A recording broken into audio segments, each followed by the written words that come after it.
So it's okay. Approved. Um, no, your assembly has a very important significance in the current geopolitical context we are living. As you know, especially in the scenario of environmental multilateralism, member states are having a lot of difficulties to find consensus. So the expectation is that you are setting the example that even with differences, it is possible to build consensus. So I think your assembly in this case have this special significance. And especially because you are, in terms of how you raise your voices, you don't have ambiguity in signaling what are the challenges that we are facing as planet, as humankind. I come from a country, Colombia. Many of you are aware that Colombia is one of the countries with the major biodiversity in the world. We had the privilege to organize the last COP of the Convention of Biological Diversity in Cali last year, and the international community was aware that, especially in the region in which the COP took place, is a very strategic region for the conservation of the biodiversity in the world. And basically because the role that is played in the case of Colombia by our indigenous and by our Afro-descendant communities, that in the case of Colombia, we have a very conscious approach in which we are aware that intergenerational transmission of practices that allow us to the conservation of biodiversity is very important. But as country, as government, as a society, I have to confess that Colombia, despite all this richness in biodiversity, unfortunately, we have failed communities, we have failed environment. And unfortunately, because of our particular circumstances, we are not in a position now to fully guarantee the rights for the communities, for young people. But I think because of that, I think especially in this current government, we have been very committed to the most ambitious vision in terms of the environmental agenda. That's why the current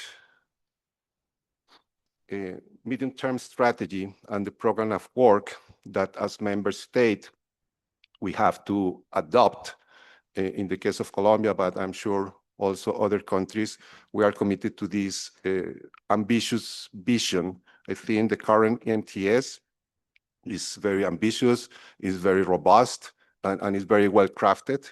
As you know, it was the result of a consultation process in which, as an ambassador here, I can attest the participation also of youth in the sessions that were were carried out in order to draft this MTS and program of work.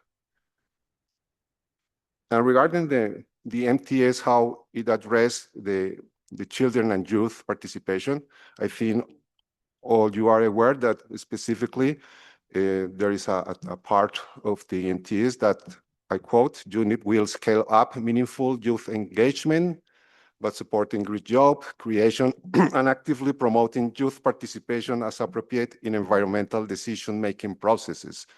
And then in paragraph 26, it says innovative solutions will be identified through working strategically with governments and with indigenous people, local communities, people of African descent, children and youth, women and girls, and private sector, and other major groups. UNEP partnerships with other United Nations agencies and relevant multilateral environmental agreement secretariats will remain intentional and targeted.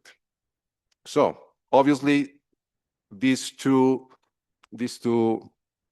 paragraphs offer that the issues of participation on children and youth are part of the current draft of the MTS. By itself, it doesn't guarantee that it is an opportunity. As you know, what we agree as member states in this new MTS is a document, and to become an opportunity, obviously, it will depend on the commitment of our governments, but mostly, I think it will depend on the active participation of all the stakeholders, including children and youth. I was hearing one of the interventions of the opening of this morning in terms of we need go beyond demand. We need to demand action. I think that is important. I think that there is a very famous quote of an African-American historical leader, that it says, "Power concedes nothing without demand. It never did, and it never will." So I agree. I think we all agree that we need to focus on implementation, even on all the things that UNEP has agreed in the past.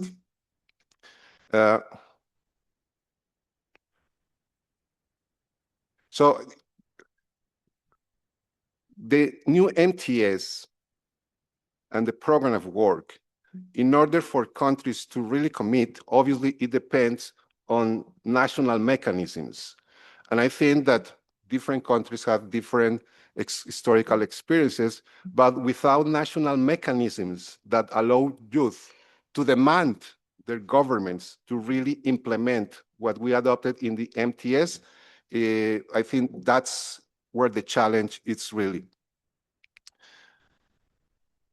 Finally, I think that being here in Nairobi, participating in all these sessions of the subcommittee of CPR, of the committee of the CPR, obviously, we are always very ready to listen to the interventions of children and youth. And during the next week, this week and the next week, obviously, member states are ready to hear this intervention. But you know, that's not enough. I think that you have done a great work, I guess, for the whole year to have these document positions, but I think you need to strengthen that, because finally, to change the position of the states depends on the demands that you put on the state, not just during the UNEA, but during the whole policy-making cycle in each of the countries. So I want to finish with two cliches, but I really believe in them. I think for me personally and for Colombia, children and youth, their visions, their demand, their actions are the source of inspiration to continue. And obviously is the hope we keep. My generation, I think we still have responsibilities, but I think we have failed. So we have a lot of hope that you really can allow us to go forward. So thank you very much. Thank you, Ambassador. As the executive director often says, power is not given, it is taken. And I think your words indeed echo the spirit of that. Next, we'd like to invite Dr. Joe Piri, Director of the Programs and Policy Division, to present the medium-term strategy, the process and outcomes, as well as the program of work and budget. Joe. Excellencies, youth ambassadors, young people, ladies and gentlemen. It's a huge privilege for me to be here. I'm Joe Puri, and I'm the Director of Policy and Programs at UNEP, and also responsible for developing and engaging with the medium-term strategy with the rest of UNEP, as well as our key stakeholders, which is all of you. So thank you very much, especially for being here on this Sunday morning with all of us. Let me just give you a quick overview of where we are on the medium-term strategy, and hopefully many of you will recognize parts of this that were also discussed during various consultations with young people and with youth delegates as we develop this over a period of a year and a half. So the overall objectives of the medium-term strategy and the program of work is really to share updates with you on where we are with the MTS and also showcase how we are incorporating engagement with youth and will continue to do so as we implement it over the next 4 years between 2026 and 2029. In terms of the process, like I said, this process actually started quite early on. So I joined UNEP in April of this year. But the process for the medium-term strategy and the program of work really started last year, almost a year, more than a year ago, definitely, where the planning and analysis occurred. And then there were strategic discussions that were held with different groups, along with the children and youth major groups, as we went towards then building the narrative and then drafting and discussing the medium-term strategy and the program of work. Where we are now is that the draft final version of the medium-term strategy, after a lot of discussion, is now available, and we are taking it to UNEA to discuss then with member states so that we are able to get endorsement and able to start on the 1st of January 2026 with the implementation of the medium-term strategy and the program of work. So just by way of a little bit of background, the strategy really gives the vision for what UNEP will be focusing its overall efforts and resources and staff towards, right? It sets the direction. The new medium-term strategy really builds on the current medium-term strategy, which was relatively focused on understanding what are the key challenges that we are witnessing with respect to the environment. And so the current medium-term strategy focused on challenges. In the spirit of youth, the next medium-term strategy is building on solutions. What are the solutions that we can find to address the challenges that we've identified in the current medium-term strategy is really the focus of the new strategy that will start on the 1st of January 2026. We've had, as the ambassador said as well, a lot of engagements, not just with the youth, but also with indigenous peoples, with civil society, as well as with member states. We've had 13 months of consultations, more than 45 consultations with member states, and more than 1,600 people have been involved with in these consultations as we've gone forward. Okay, so one of the things that you should see as being a really critical part of the strategy that we are building with UNEP is this cube. What is the cube? Okay, so the cube is pretty much a signature of the strategy that UNEP has had, and this is before my time, right? So it shows how all of the programs that we work on, climate, nature, land, ecosystems, pollution, chemicals, how they all come together, how they work with legal and governance, how they work with science, how they work with data systems. So the youth essentially brings all of that together to then say, look, we are one unified whole, which we are essentially working together to get to the overall vision. So the overall vision that we have for the medium-term strategy that will start on the 1st of January is to have a healthy, prosperous, and resilient people and planet. That's the vision, right? In the new strategy, there are a few modifications, like I said, to the current strategy that will end on the 31st of December, which is that we've updated the overall strategic objectives with including land, oceans, and freshwater, along with achieving land degradation neutrality. So really bringing in an explicit way into the overall strategic objectives of UNEP, not just the importance of ecosystems, which obviously includes land, but making it explicit as well in the strategic objectives. So let me point out, actually more than 20% of our overall portfolio, which is projects on the ground in countries, already were looking at land. Right? But what was important in the current strategy is to make it explicit in the strategic objectives as we've developed it. The second is really to also indicate that the environmental governance sub-program or the part of UNEP staff that look at environmental governance are also focusing very much on law. This is already going on, but it was important to reflect it in this cube. And then the third is also to say that in the overall sub-program, so UNEP has 7 sub-programs. In the sub-programs, we realign it with the overall focus on land to then say that nature action will focus on land, oceans, and fresh water along with ecosystems. Last but not least, again, updating the what are called foundational programs within UNEP to say that we are going to include desertification, land degradation, and drought, which is a convention that has already been approved, right, to essentially integrate that.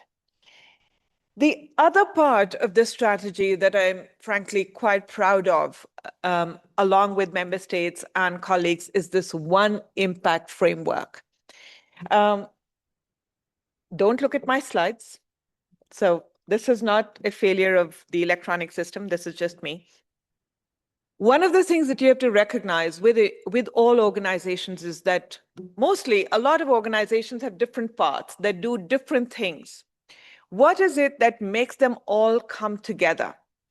This one impact strategy does that, right? It recognizes that organizations are also heterogeneous internally. You can have one part of the organization focused on climate, another one on nature and ecosystems, a third one on pollution and chemicals, a fourth one on law and governance, a fifth one on science and policy, a sixth one on data.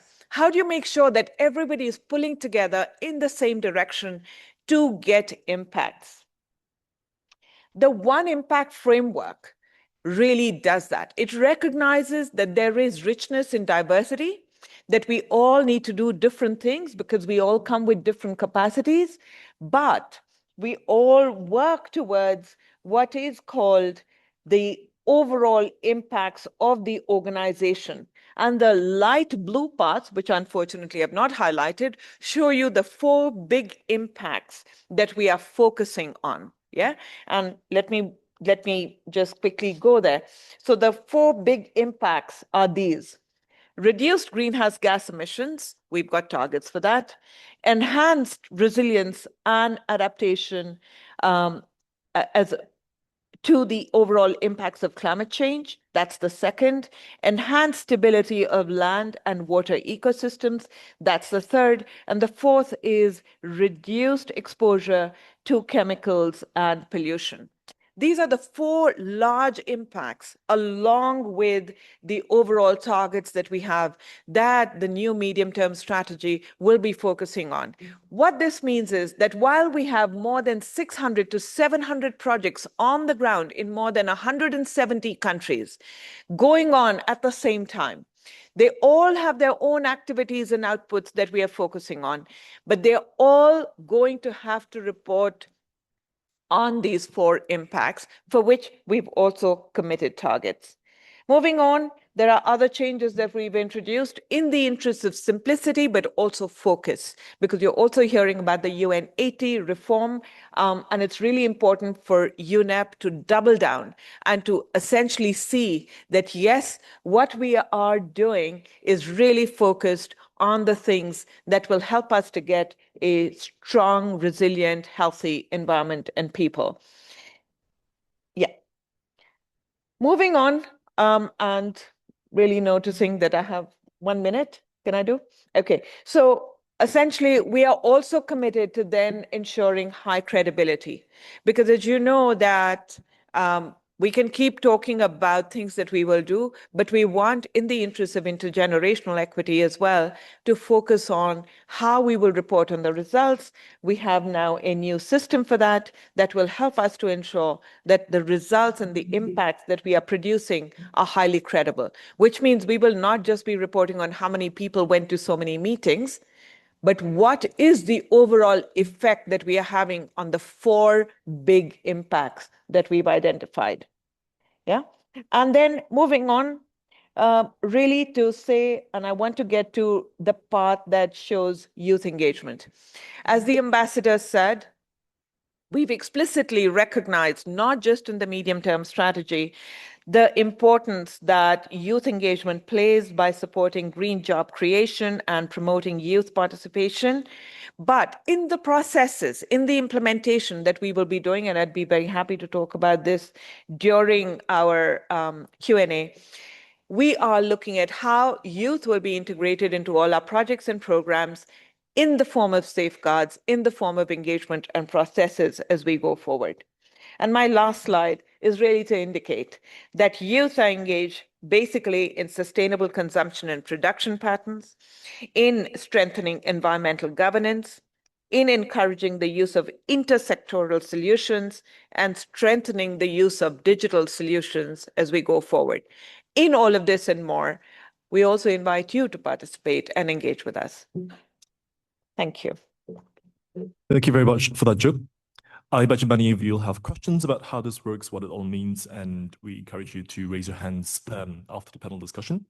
So the first person I'd like to turn to is Fitria. So as you know, as you have helped organize, CIMG has been active in the MTS process, delivering inputs into each draft and organizing the dialogue, organizing the Global Youth Survey, and asking at all stages for a greater emphasis on young people. So do you think this has been achieved in the MTS setup before us? What do you think is missing? Yep, yeah, thank you so much, Gubin, for the questions, and good morning, colleagues, my wonderful, amazing, inspirational young people in this room, and also these really important discussions that where our participation is really need to be recognized. And thank you so much for Ambassador Cortez and Dr. Jo, who also welcoming our positions, our voices must be heard in this important development. And it is indeed that CIMG has been engaged a lot to support the UNEP and medium-term strategy and program of work. We have been engaged in many ways, such as collecting our inputs from consultations with our constituency members, and then we're also participating and representing the UNEP accredited children and youth organizations in the MTS Youth Dialogue that happened in this January 2025. And then we're also supporting in co-designing the Youth's Global Survey for the MTS itself. And we are also glad to see the mentions of promoting youth participation in environmental decision-making and scaling up meaningful youth engagement through green jobs creation. But the details on how this will actually work are still pretty unclear. To answer your questions, the strategy and the program of work, or POW, don't really set up the accountability. There are not any clear indicators for youth engagement, and then no dedicated budget lines, and also no formal advisory roles for young people. That's what we have identified. Then when we speak with the UNEP colleagues, it's definitely everyone wants to mainstream the youth representations in the program, and PPD plays a central role in organization-wide policy and strategy. So in these occasions, I would like to throw the question back to Dr. Jo and ask for a commitment that the implementation of the MTS and then the POW itself, the UNEP Secretariat will endeavor to work with young people and CIMG as much as possible, because again, CMG, we are definitely open for further discussions and collaboration on this matter. So I think that's my quick response, Gubin. Back to you. Thank you so much. Thank you very much for that. Joe, do you want to respond to that quickly? Thank you. That was a great question. So absolutely. So just to recognize that the medium-term strategy is exactly that. It's a high-level strategy. There is separate work going on how to implement it. So how do we translate this into action? And let me give you one quick example. One of the key things that we really want to focus on is youth engagement, not just at this level, at the strategic level, but for each one of our projects, for example. Everything that gets developed in consultation with the client countries that we are serving is a project. In the development of that, we ensure that there is consultation and engagement, and youth are a very big part of the safeguards that we require every project that is approved. Again, because it needs to come to my office, we require that engagement and participation at the development stage of every project. Thank you. Thank you for that, Joe. And to our two distinguished member state panelists, I would just like to ask, Ambassador, you mentioned the very different national contexts that each government operates within, the national frameworks of accountability and youth engagement. And in a world of competing national priorities and significant fiscal constraints, whether in the global north or south, how can member states best support the successful implementation and the most ambitious possible version of the MTS, both politically and financially? Ambassador. Thank you. I would like to expand maybe the reflections I share with you in the opening remarks. And I want to emphasize again that what member states finally commit to do, obviously it depends on national processes. Before I become diplomat, I worked like for 20 years in civil society, doing advocacy in terms of human rights before international human rights bodies. We always try to use the multilateral scenarios precisely to try that the outcomes of this scenario include our claims, because with that approach, then nationally, we have an opportunity to demand states that they complied what international they committed. So I think UNEP has responsibilities. I think that the question of the colleague is very important, because we have in this MTS this announcement, but in terms of implementation, obviously UNEP has some responsibilities on how to make it real. But the key piece, again, I will insist, is that I think that member states, in order to really commit to what the MTS established, will depend on national processes. And I remember that always we consider that it was a successful if an multilateral agreed document, we see, okay, in this case, youth and children are mentioned there, and there is something that is announced that will develop. But usually, always the challenge is how to follow up and monitor that. Sometimes in these kind of scenarios, again, I repeat, we feel very good because we see our claim put in the document. But then we forgot, obviously, we have constraints. You have constraints as civil society, as youth and children. But I think that definitely what member states can do in order to make real this ambitious vision of the MTS depends on all stakeholders at the national level. So I really encourage you as youth people, precisely that, because the margins of modifying something, a position of a member state during UNEP is very small. It's very small. I mean, I reiterate at least the Colombian availability to hear you in these days what we can incorporate from your claims. But the margins of modifying a national position here are very small. I think you have to think more strategically and to improve the mechanisms. And maybe this is something that can be requested to UNEP. in order to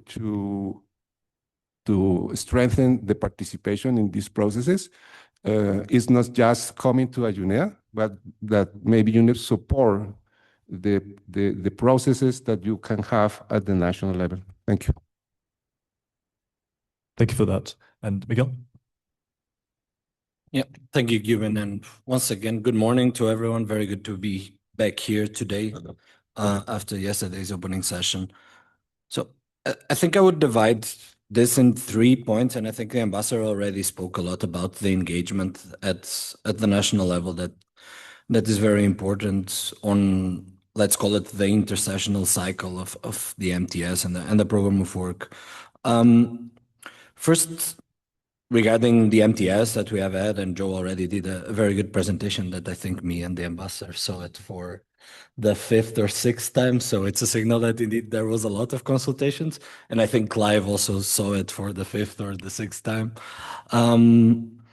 I think we tried to focus a lot on the impact, but on this balance between the operational part that UNEP plays, but also the role of UNEP on setting norms on the global environmental agenda.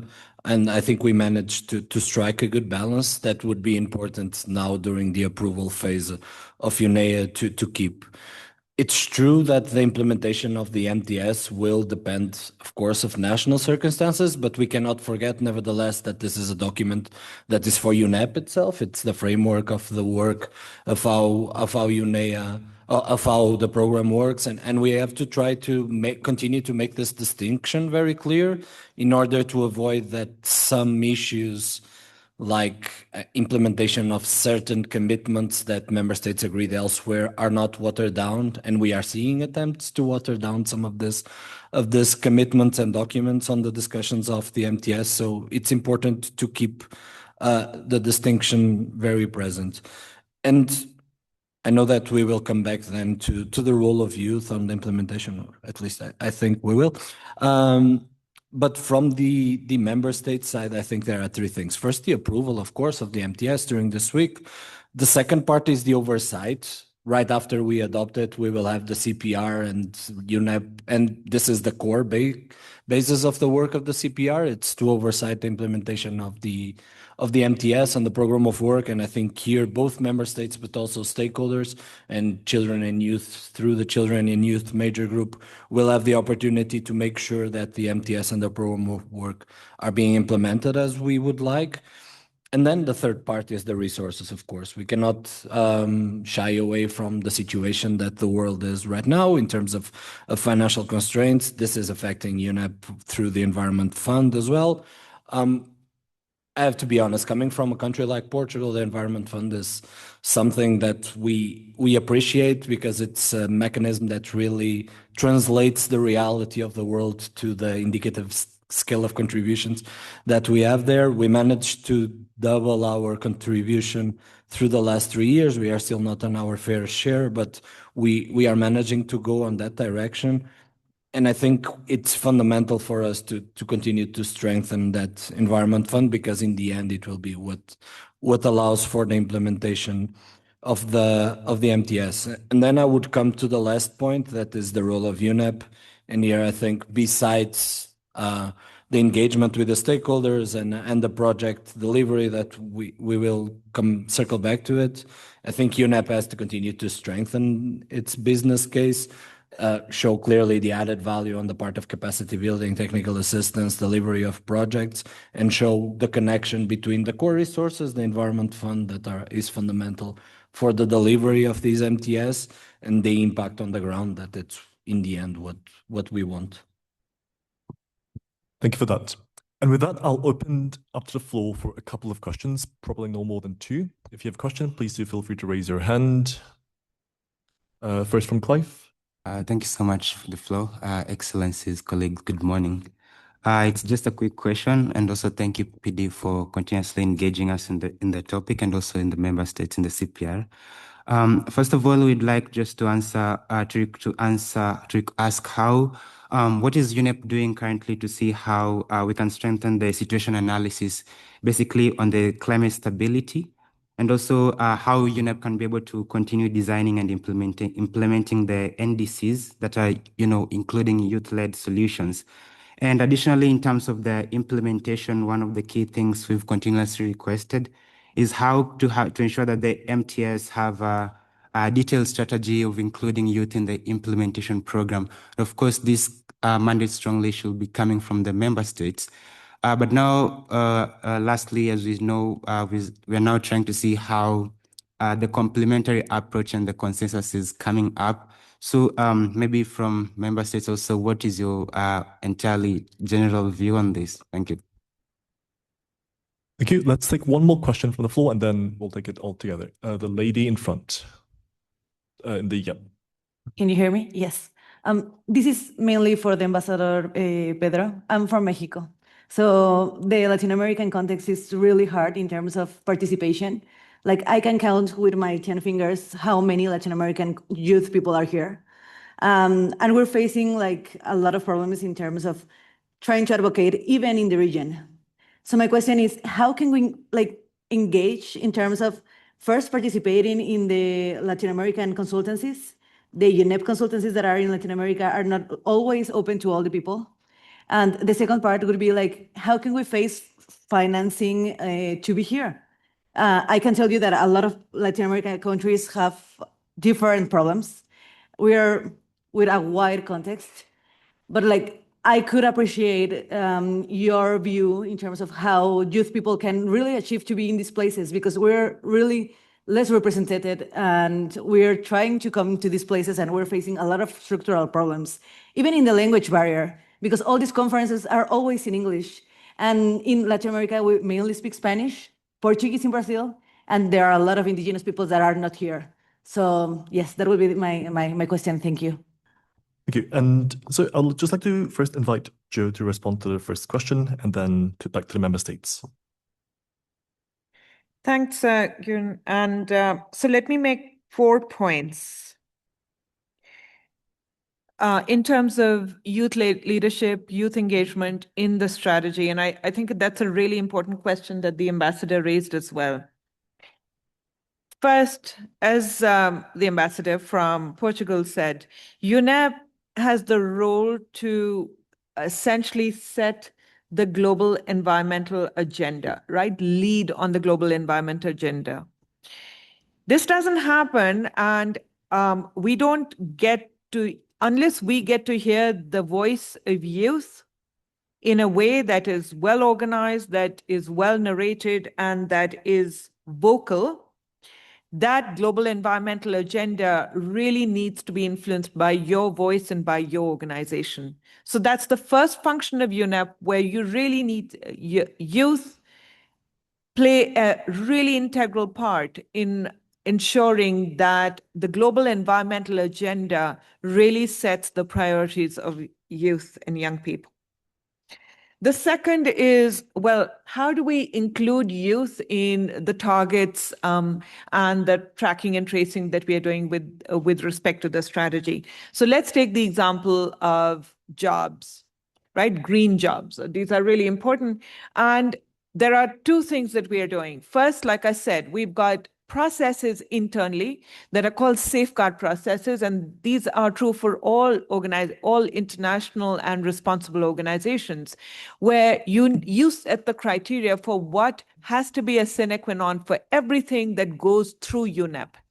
In those safeguards, we have standards for including youth in both the engagement as well as the targets, as well as the data. So unless we have disaggregated data and unless we don't measure it, we don't treasure it. But in that data, and this is what the ambassador from Portugal was also talking about, I think it becomes really important that the core funding for UNEP is strengthened, because we don't get to collect that data, measure what we treasure, and ensure those safeguards unless those resources come in. But that's very much part of our implementation strategy. So that's the second. The third, also with respect to youth, UNEP has a lot of programs. The Program of Action for Green Economy, which is also called PAGE. We work with ILO, for example, to understand how we can ensure that young people have jobs that are green. And as the world moves towards more and more just transitions, young people are at the center of these transitions. And then last but not least, how else do we include youth in the outcomes and the impact? So not just in the processes. In the new MTS, the focus that we have on digitalization, on science, on innovation, and on disaggregated data, this is all what all of you need to be involved in a very, very strong manifest way.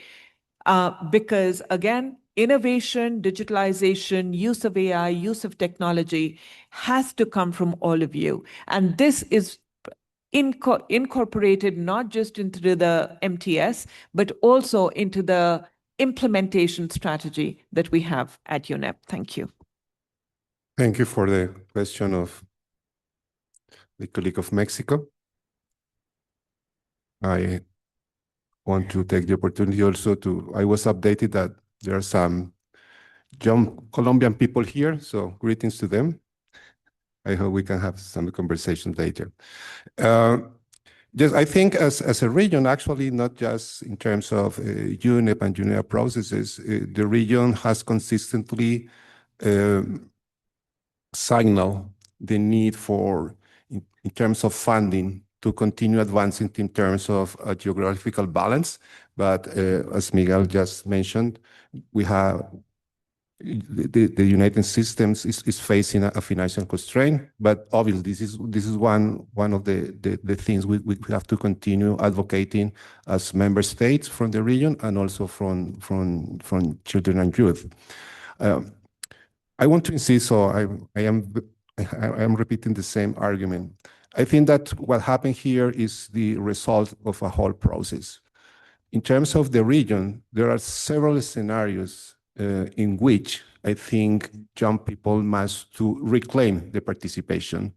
We have the Forum of Minister of Foreign of Environment, and definitely the processes throughout which each country establish and define its position, for me, is the most critical processes that young people has to try to, again, to demand the participation, because finally that's at the national level what put the conditions for decision making on allocation of resources. So regarding other areas, and I can speak in the case of Colombia, regarding indigenous people of African descent, regarding the participation on the Convention on Biological Diversity, the government has received a lot of pressure in terms of including their demands there. That's why we, in this current government, we have advanced that this is part of the national position. So I think I don't giving you the perfect answer, but I would like to highlight that you required to really review the processes of advocacy that you are doing during the whole cycle and to reclaim your participation at the national level. Thank you. Yeah, going back to Clive's question on the implementation and the participation on youth, not only on NDCs, but I think it's important to have it a bit more generalized because it's a general problem. Joe spoke a lot about disaggregated data, so I will not touch upon that more. I think indeed it's fundamental to mainstream on projects in general. We have the safeguards, but to mainstream in general, this need to have youth involved in projects. But more than that, UNEP clearly has to, like other UN organizations, clearly has to step up the number of projects that are directly targeting youth. But we have to also to understand, and being fair to Joe here on the podium, that a lot of these projects are defined outside of UNEP. The project delivery is done through JEF, through national priorities, and here enters the holistic approach and the importance of being engaged at the national level, like the ambassador was saying, and also on the definition of other on other processes like JEF, like GCF, where indeed we have to strive and put pressures so that the financing to projects targeting youth can go higher than it is this stage. And then it's the second part, and here it's where UNEP can have a role, and we have the resolution on meaningful youth engagement to try to put some words on paper of what member states would like. As you know, one of the paragraphs already speaks about establishing institutional mechanisms for the participation of children and youth. Yesterday, I said that the EU was going to propose a paragraph regarding recognizing the Youth Environment Assembly. Today, I can tell you also that in line with another proposal that you did during the intersessional period, we will also ask to include a reference to the engagement of children and youth on science policy and processes and assessments in line with what happened in GEO, and that we indeed think it's fundamental for youth to have a voice on these processes. And then my final point, once again, it's a difficult moment to say this, and it's something that has to be analyzed for the future, but the final part would be on the workforce. In general at the UN, where we see that below 35 is not very well represented. And it's something that we have to do a system-wide effort to try to improve, because this idea is this this energy that youth have, and here, including myself,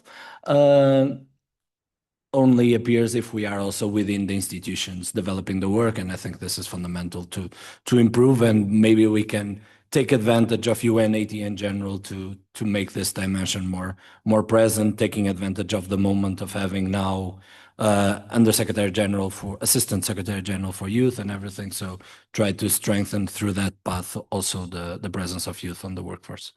Thank you. Thank you for that. I know you must have many, many more questions, but we are indeed running over time. So I'd like to express my gratitude to the ambassador, to DPL Miguel Luis, and of course to Dr. Puri for their participation, and also to Dr. 50. Thank you, everybody. And we look forward to seeing you in the next session that will begin shortly on mineral resource and governance.